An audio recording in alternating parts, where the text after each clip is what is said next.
চাঁদপুরের মতলব উত্তর উপজেলার নদীর তীর প্রতিরক্ষা কাজ বিষয়ে প্রকল্প উন্নয়নের লক্ষ্যে আলোচনা ও মত বিনিময় সভা অনুষ্ঠিত হয়েছে।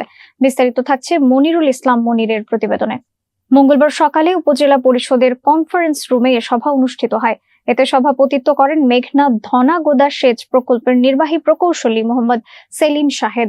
সভায় বক্তব্য রাখেন উপজেলা নির্বাহী কর্মকর্তা মাহমুদা কুলসুম মনি, উপজেলা কৃষি কর্মকর্তা ফয়সাল মোহাম্মদ আলী, উপজেলা প্রকৌশলী সোহেল আনোয়ার এবং উপ প্রকৌশলী মোহাম্মদ সালাহ উদ্দিন। এছাড়াও স্থানীয় গণমাধ্যম কর্মীরা উপস্থিত ছিলেন। বিভাগেরও কিন্তু অনেক জেলা আছে, তো সার্বিকভাবে আমরা যদি চিন্তা করি যে জেলাগুলোতে নদী আছে এবং ভাঙনের সম্ভব, এটা আমরা আমাদের কর্তৃপক্ষকে এটা আমরা জানিয়েছি এবং তাদের পক্ষ থেকে আমরা অনেক এখন আমাদের প্রয়োজন, কিন্তু আমরা নিজেরাই কিন্তু আমাদের এই কাজগুলোতে আমরা বাধা দিচ্ছি। তো এই